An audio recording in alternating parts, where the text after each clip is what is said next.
Alright guys, we're going to get started here real quick. Do some introductions real quick. By the way, my name's Aaron Williams. I'm a senior and I'm on displays, obviously.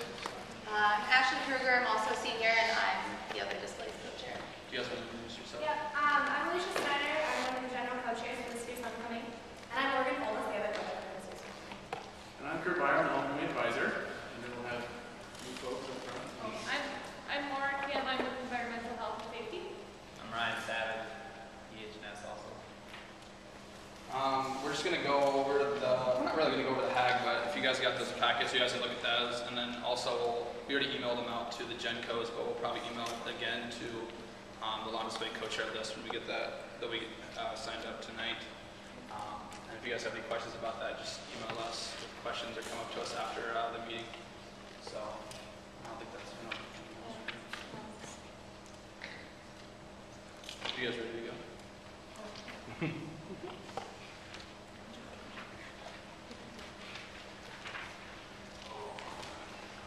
Just a few things that we want to go over as far as general safety rules when doing your displays. Obviously, your lawn displays, you want to keep your area work clean. Make sure you're not tripping over cords, nails aren't laying around, anything like that. Make sure you have the proper tools, you know how to use the tools. This is especially important for your circular saws, your power drills, anything like that. And you want to make sure that your guarding is still on there when you're using them. Any hot work, which I don't think we've ever had an issue with, but any hot work, you want to make sure you're taking precautions for those. Make sure you're wearing the right clothing, closed-toed shoes. We recommend wearing pants if you're doing a lot of cutting or working with your woods projects, anything like that. Safety glasses must be worn when you're using any of your power tools. Again, no open-toed shoes or sandals. Hard hats are strongly recommended, especially when you're walking underneath if you have like any low-lying platforms or anything like that. So you might want to consider hard hats. The big things we want to hit with electrical, make sure that all your tools are in a ground fault circuit interrupter. You can buy those, make sure they're UL listed if you purchase them. All wiring and extension cords need to be outdoor rated, and this is especially important for your tools. The other thing we really want to emphasize with electrical cords is you want to make sure you're not using anything that has a splice electrical tape and you're not overloading anything. The big concern kind of with that this year is because of the dry conditions. Any kind of a spark or anything could start a fire, especially with the dry lawn. So really make sure you're checking your electrical cords for any kind of damage for any of that stuff. Again, like I said, you want to make sure you're checking for junction. The other thing we really want to emphasize is making sure that your electrical cords and your items are watertight so that you're not getting any kind of moisture from the dew, if it rains, anything to that effect. Ladders is another big one you want to focus on. Make sure that your ladders are the right height. You want to inspect them before use, specifically the bottom parts where the grips are, so that you're not sliding. You want it at approximately a 75-degree angle. So make sure. Scaffolding is another big item. This is probably the #1 problem we had last year with scaffolding. Make sure that all your scaffolding is secure at the footing. You're not mixing and matching different types of scaffolding. The big thing with this too is you want to make sure that when you're putting the planks on, that your planks are in good shape. Last year we had some issues with people just putting up like 2x4s and they were partially rotted, so when people were standing on them, they bowed. So make sure that your scaffolding is in good shape. I know most of you rent scaffolding. You want to inspect it before you bring it home. So that's the big thing is inspect it. It makes no sense to pay for something you can't use when you get it back. So make sure that you're inspecting all that. Guardrails need to be in place for scaffolding, and then also if you're putting any elevated platform on your display, you need anything 30 inches or above needs to have a guardrail. The guardrail needs to be 42 inches and it needs to be secure so that there's no wiggle, no play with that. And the other thing we want to emphasize with the platforms is it's now in your rule books that any platform you put on your display, especially anything that's holding weight, so if anybody's standing on it, needs to have 3/4 plywood on it. So make sure that you guys are putting 3/4 inch plywood on your platforms, because we'll be checking for that again this year. Guardrails again, like I said, 30 inches.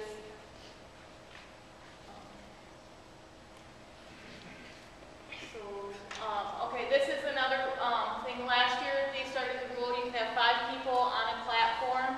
There needs to be a 1-foot gap in between platforms. So if you have 5 people on one foot gap, 5 people on another, and they cannot cross back and forth between platforms. I think that was one. No poles or anything, 3 feet. If you're putting somebody in there, I think they did that last year. And then again, just make sure you're checking your materials, make sure that everything's in good shape. Guardrails, joint spacing, oh, this is the construction part. So for your guardrails, make sure that you're, I'm not sure what that one means, but anyways. Did you want to talk about the height, Kurt? Yeah, I mean, well, something we did last year, and if you folks did lawn display last year, you know some of the height changes that we made. This is the same thing as last year, and I just want to make sure everybody's really clear on it. There's a 20-foot height limit for lawn display structures. That's the same as last year. That was the first year we did it. Below 10 feet, this idea is you can build the structure and you can stand on the structure and work on the structure. They're talking about guardrails and all those kinds of things. Above 10 feet, you can never build anything and stand on it. Anything above 10 feet, you either have to be on scaffolding or on a lift. You can't actually be on the structure you create above 10 feet. So that's really important to understand, and that was something that we did last year, and I think it worked out really well. As far as the pole, for all of you folks who are going to put in poles in the ground, make sure that those poles are 4.5 feet in the ground.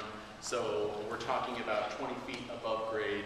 So your poles will obviously be taller than 20 feet if you're using telephone poles and that kind of thing. So in the HAG, of course, make sure you do Iowa 1 call ahead, make sure that's all taken care of. We do check with the City of Ames to make sure you do call, so we do have record because, of course, they're coming out and doing the locate, so that's important you folks do that, and that's in the HAG as well. One thing I did want to bring up to you, and I know that you just got the HAG now, please go through it, look through it, make sure you know what's in it, but there is a part in there that we're doing something new and different a little bit. We are having an exception for one structure per your display that can be a little bit taller than 20 feet.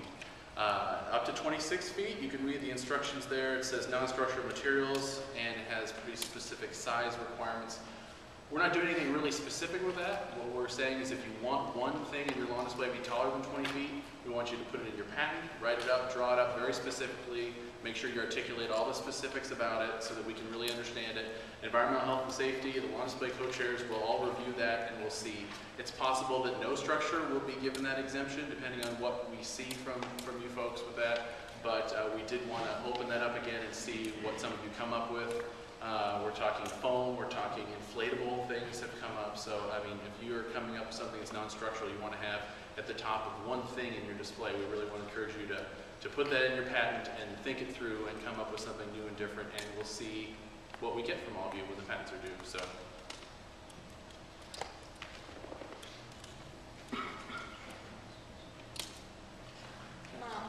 And then the same as last year, we're going to be going out and doing inspections. There's 2 inspections. EH&S representative will be there, and then I think there's usually somebody from the committee, and sometimes we get one of the ISU engineers to come out with us. So we'll be doing inspections. Please keep in mind though that we usually can come out anytime and inspect. I know last year Jim went out on his way home from work and inspected a few places too, so we'll be out there kind of looking around. And that's it, really. Does anybody have any questions or any comments or concerns or anything they want us to address since we're here? Okay, well, if anybody comes up with any questions, just email EH&S. We'll get back to you as soon as we can. So, good luck, guys.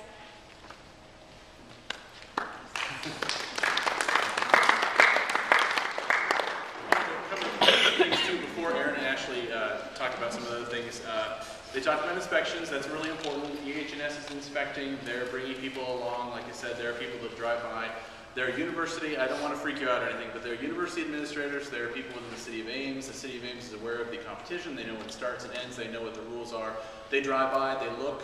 They'll call me if they see something. So we talk about regular inspections, unannounced inspections.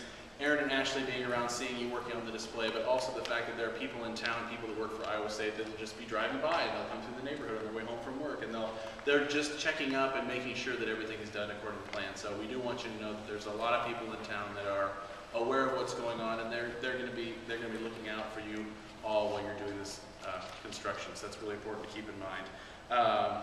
We talked about the height. I know that you just got the rule book, so just make sure you read through it, read through the lawn display section. There are things that are different. We tried to touch on those, but make sure you know that. You'll be held to account for that. Ashley and Aaron will be kind of, in charge of looking through all those things. So make sure you read it and know what's on there. This is always available online on the Homecoming webpage. There's a Cardinal Division link, and it's listed there. If there's ever a change made to the rule book, the general co-chairs, Morgan and Alicia, will send an email out to all the co-chairs to say there's been an update. It's listed here.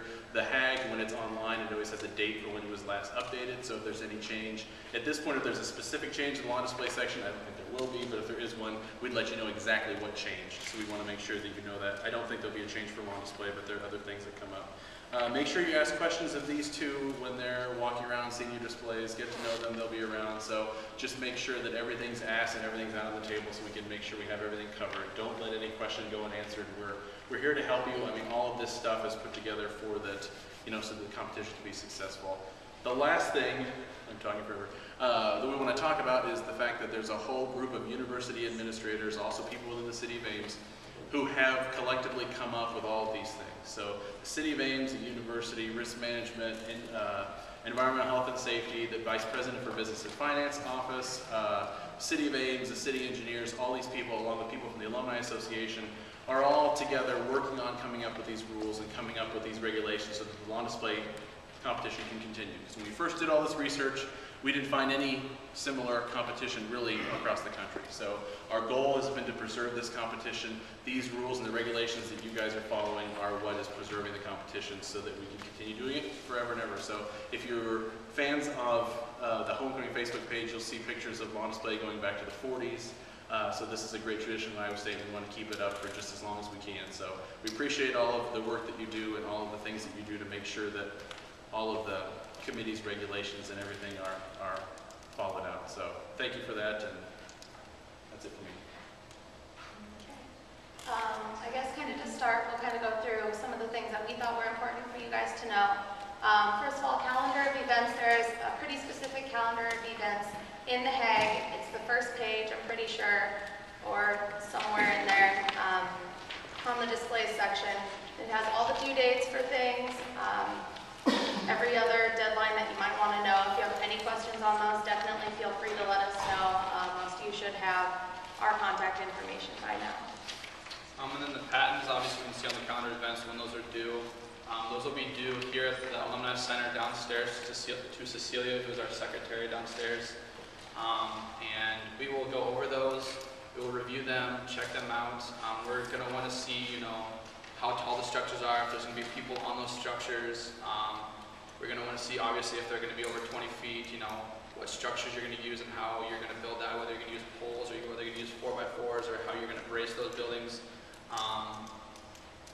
We want those to be pretty detailed so we know, how those are going to be and what you guys are planning on doing, as well as kind of like a theme so we can make sure that there's no two pairings that are going to be doing the same exact thing, because that would not be good for either one of those pairings. So we will be getting back to you guys that next week. We may be doing meetings as well if we have a few questions with your pairing with the patent, or if we have any just specific questions, we may just email out or have a meeting here at the Alumni Center. Payment information, if anyone's done lawn display before, there's a budget due at the end of every week with receipts, itemized, basically information of everything that's been bought that week. This also will include money for reused materials, which I guess you Reused and donated materials are a third of the price, and if they are going to be donated, then we need to have, there is a form on the HAG that has for the donation. Those need to be filled out. Also, in the budgets, there is no tax for the reused and the donated, so don't put tax in there. We always have to revise that because every pairing always forgets to do that. We do ask that you email them to us as well. We will be having a budget template that we will send out for you guys to make it really easy, and it's formulated so it'll automatically calculate And we'll be looking at those after every Friday at 4. Those are due right at 4 or before 4 here at the Alumni Center. So if they're late, then there is a penalty for that. So please turn those in before. I mean, if you guys have any questions about that, please come and ask us or email us or contact us. But we're going to try to get it into a timely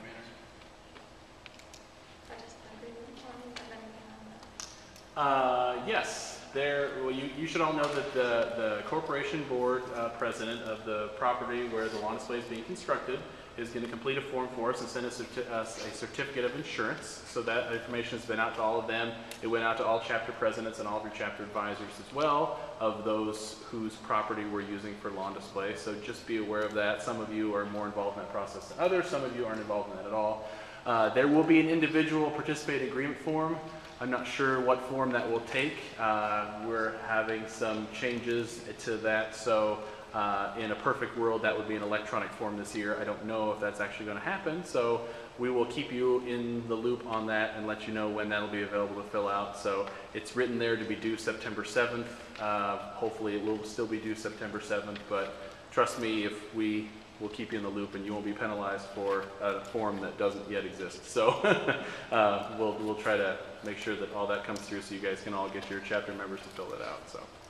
And then in closing, we just want to say that we're here to work with you guys. We don't want to be the person that's going to bring down the hammer on any penalties or anything. We're here to work with you guys. We want you guys to have the best display that you guys can have. So please come and ask us any questions that you guys may have. I don't know. Do you have anything else? No, I mean, if you don't have our contact information, let us know. We can get you our phone numbers and our email address. So no matter what, you have a way to contact us. Feel free to contact us anyway. And also, if you guys have any lawn display co-chair people or anyone that wants to get lawn display email information, please just write them on your list here because we're going to make that listserv after tonight. So just do that. And if you guys have any specific questions, you guys can just come up and ask us tonight, and we'll just be here sitting here. So thank you for coming. Thank That's you. it.